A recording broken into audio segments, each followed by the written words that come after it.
Hello everyone, my name is Diego Alfonso and I'm one of the hosts with the Florida Aviation Network.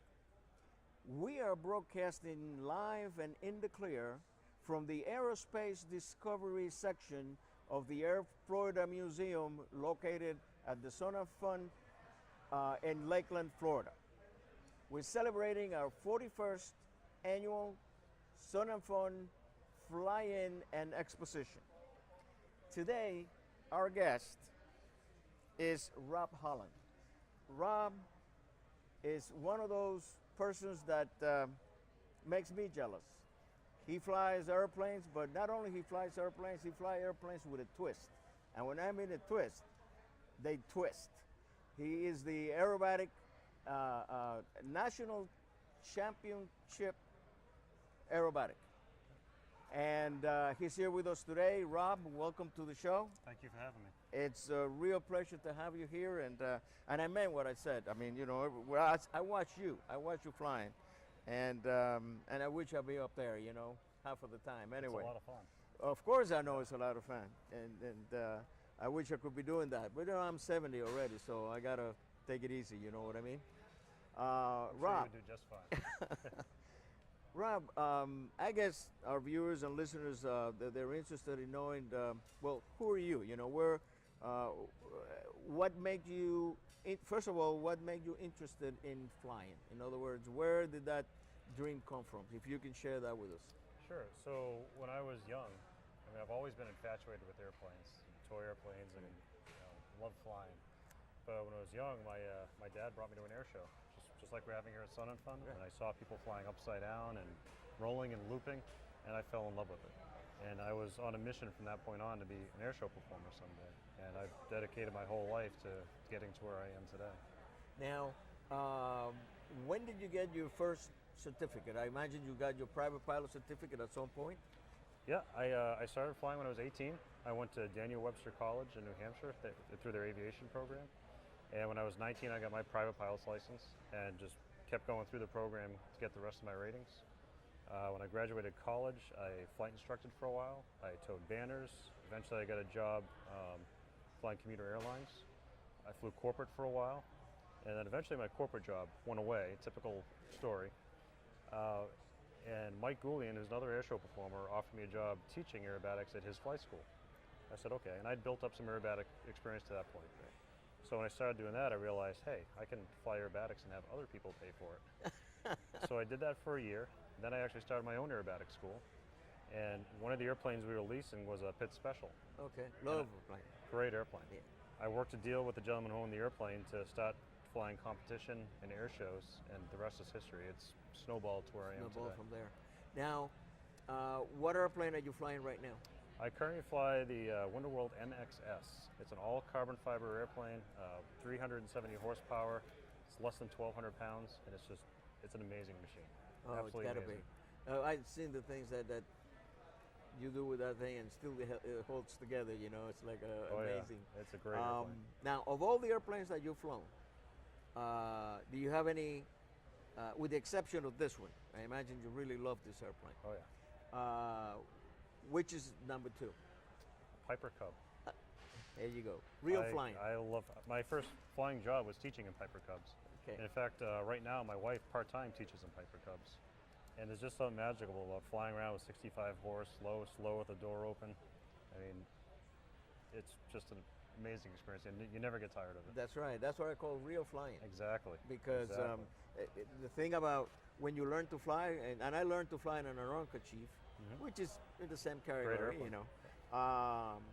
And then but your hopes are to fly airlines.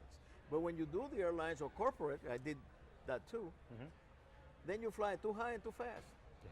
and you really don't get that much time to really enjoy flying like you did when you were flying the Piper Cup, Exactly. and land anywhere you can fit yourself to. Yep. Now, I understand you are a 4-time national aerobatic champion. I am. Is that I, accurate? Okay. Yeah, so 4 times in a row I've won the U.S. National Aerobatic Champions. I fooled the judges 4 times in a row.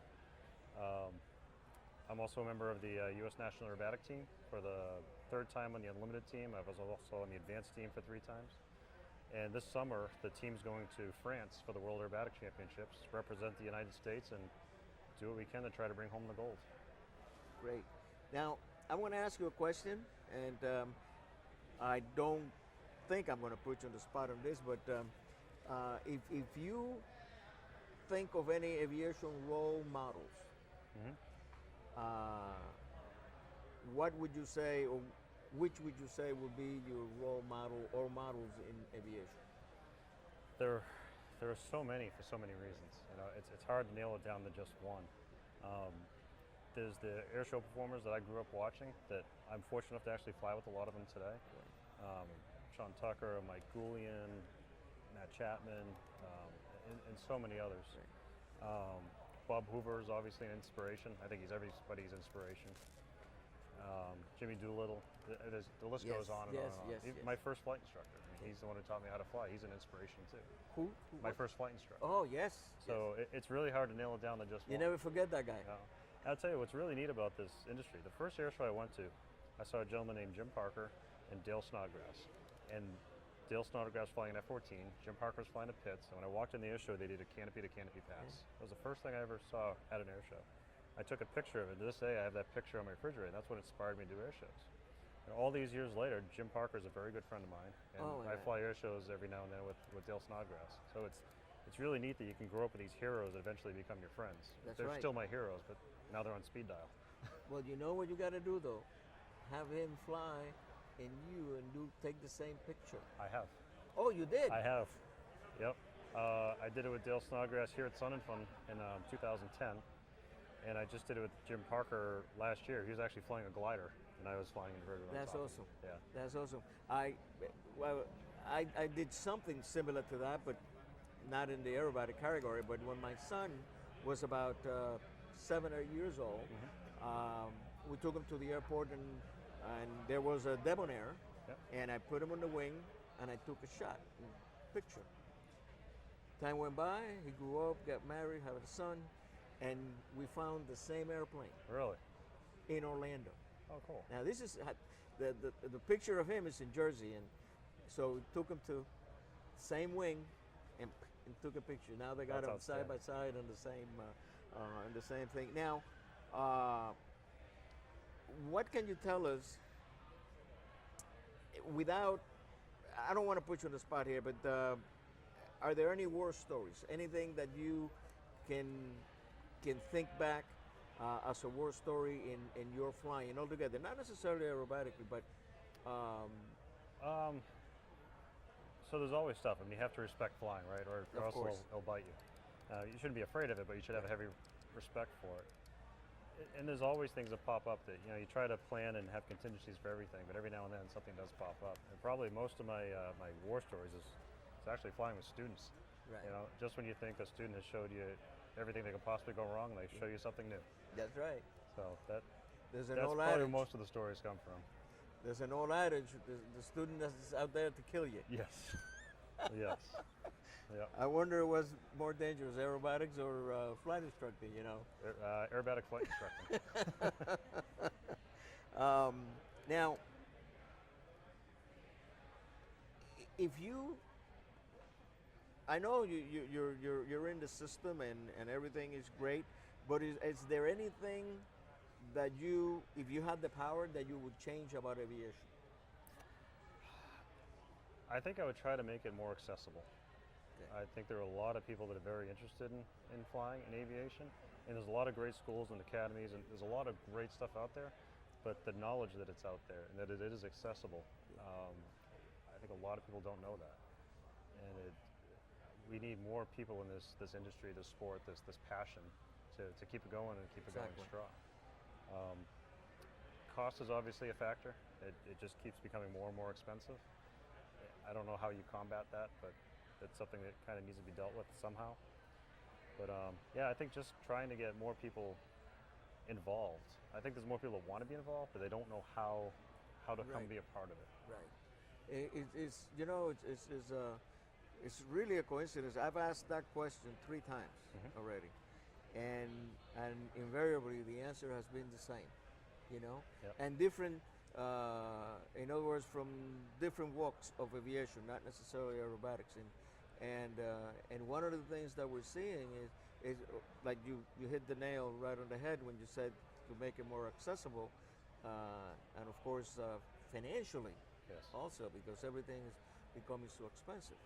And then the other point that a lot of people mention is the attrition rates, you know, that we're having at schools, you know, where people join and then for some reason, other than financial or moving or getting sick or whatever, they just drop out. And that's why institutions like this, I mean, they making this effort to get people involved Oh, yeah. and get them involved in aviation. So It's fantastic. If we could take this concept and make it nationwide, think what an impact that would have. that's right.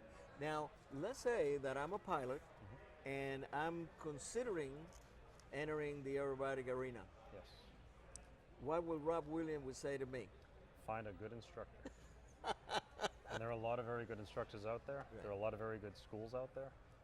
Do your research and find someone who has the credentials and learn from them. There's some really talented people out there to learn from. Now, in teaching, because you've been teaching aerobatics, what did you find was the most demanding procedure or maneuver, aerobatic maneuver, to teach? Landing. That will never go away, man. Usually landing. Actually, I'm putting together a video right now, an instructional video about the stabilized approach. Yeah. Not necessarily, I mean, everybody knows what a stabilized approach is, Yep. on glide slope and on airspeed. More than that, it's a lot of elements involved, Yes. but that would never go away. But aside from landing, Different people seem to catch on to different things. I wouldn't say there's one most difficult thing. And nothing about aerobatics is difficult. It's just different. It's a different skill set. It's a different skill set to learn. And most of the people who have come to me to learn how to do aerobatics, they don't really have a passion to become an aerobatic pilot. They have a passion to be a safer pilot. right? And aerobatics can definitely make you a safer pilot. I mean, you're truly exploring the third dimensions of aviation. If you end up upside down, you've seen it before, and you know how to recover from it.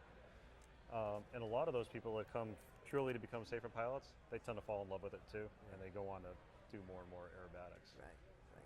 Now, in preparation, talk me through, let's say that you're going to teach me. So the reason why I'm doing this, so that people that are interested in this, maybe they get a spark and do that. But let's say that I'm your student, first time student. I don't know anything about aerobatics. I come to you and I say, Rob, you're going to teach me. What would be, talk me through the first steps of what are we going to do, and what do you see in that? The first thing I actually go through is aerodynamics. Okay. What's happening with the airplane? I find that most pilots and most people learning this stuff, they don't really have a very good understanding of what's happening with the airplane. They understand if you pull back, you go up. If you keep pulling back, you come back down. That's right. But they don't understand why, the angle of attack and everything. So we spend a lot of time reviewing that and how, not just relates to aerobatics, but everything we do in an airplane. The very first lesson in airplane, we usually take it slow, take off. We do some gentle aileron rolls just so they can see the world go upside down. Right. They're not having to use too many controls, it's just aileron input. Maybe a couple loops if they're feeling pretty good. And you take it step by step. Not everyone out there has the iron stomach I have. Right. I'm one of those freaks of nature that I never got car sick or air sick or whatnot. But that's not everybody. Right. So you take it slow and you build a tolerance and you go through the different steps. Usually by the third or fourth lesson you start talking about spins, which are very important. But usually I try to teach those a little bit later on so people can build up a tolerance to the flying first, Right. because a spin will kind of mess them up in the head first few times. Right, right. Now, I was standing one time on the shoreline, and there were some people behind me, non-flyers, of course, but there was an aerobatic routine going on, and the impression this individual had of that pilot was like, he's a crazy pilot. It's I get that all the time. yeah, and I'm not in the habit of correcting anybody or I mean, whatever you say or do is your business, but I don't like people to have the wrong. Maybe it's the instructor in me, So I turn around and I said, no, they're not necessarily crazy. It's just probably the most precise form of flying, right there. Absolutely. Because in order to do that, a crazy pilot would not be able to do that. Exactly. So in your preparation for a maneuver or procedure, let's say you're going to do a new procedure. Take us through the process that you go through in order to, from the minute I imagine you draw it out somewhere to the point where you actually perform the procedure or the maneuver. What happens? You'll take me through that so that the people will. To start off, an air show is just that, a show, right? And in that respect, I'm an entertainer, and I'm trying to entertain the crowd. And I'm trying to show them things that look wild and crazy and out of control. But what they see is the show. They don't see everything that leads up to the show and all the hours and years of practice that go into things. I have some maneuvers in my show that I've literally spent multiple years on practicing and perfecting before I'll even put it into a routine. And it involves, one, coming up with an idea for something, two, practicing it, making it work, working out altitudes and airspeeds, working out if something goes wrong, what's the margins for recovery, and trying to blend that all together while keeping it entertaining and making it look like it's right on the edge, when the reality is it's not really on the edge. It's very well practiced and thought out. One of the things I actually enjoy most about this sport is the discipline of the sport. And that's what most people don't see, the behind the scenes discipline of what goes into it, trying to make it perfect, trying to make it precise, trying to make it so you're repeating the same thing the exact same way every single time, and constantly trying to improve, trying to become a better pilot and put on a better show and be more entertaining and push that envelope just a little bit more without going outside of it. Exactly. Now, if it's okay for you to say, could you describe your routine like for today's show? So I'm flying two different types of routines in this show. I have my solo, which is very high performance aerobatics, trying to show people things that hopefully they've never seen an airplane do before, tumbling in over end, sliding sideways, flying backwards, a lot of really fun stuff. And then I also fly with a team called The Force. It's me, Matt Chapman, Bill Stein, and Jack Knutson, and we do a 4-ship aerobatic formation routine that has some high performance elements and also some graceful formation elements to it. Great. Going back, I'm going to share with you now my first experience in an aerobatic maneuver. Somebody took me for a ride, and he was flying the airplane. And then he said the famous, watch this, Yeah. So I'll tell you, if you're ever in an airplane with somebody and that person says, and he's flying, and he says, watch this, something of entertainment value. Hold on tight. Oh, yeah. Hold on tight. So all of a sudden we're doing this thing, and I guess he was trying to loop. And then all of a sudden we get to the top and I see dust just coming down from the floor. So we lost the whole thing right there, and boom, they go. And that's when I remember my mentor in the mechanics field. I'm also an A&P. He told me one time, he said, when I got there the first time, he says, you and I are going to get along great. I was a young kid. Especially if you do just one thing, we're really going to get along fine. He said, don't ever do anything new by yourself. If I say to you, go ahead and take the starter of that money over there, and I haven't shown you, you got to tell me. And I adopted that. And hearing you talk, that's exactly what I'm seeing. It's just like, if you're ever going to do anything like aerobatics, get a good instructor. Yes. And let them show you. Absolutely. Rob, I'll tell you, time has flown by. It's merciless. It's a pleasure to have you here. Wish you all the luck in the world. Thank you very much. I really enjoy your show. Thank you. It was a pleasure being here. And thank you so much. My name is Diego Alfonso with the Florida Aviation Network, and we'll see you in a little bit.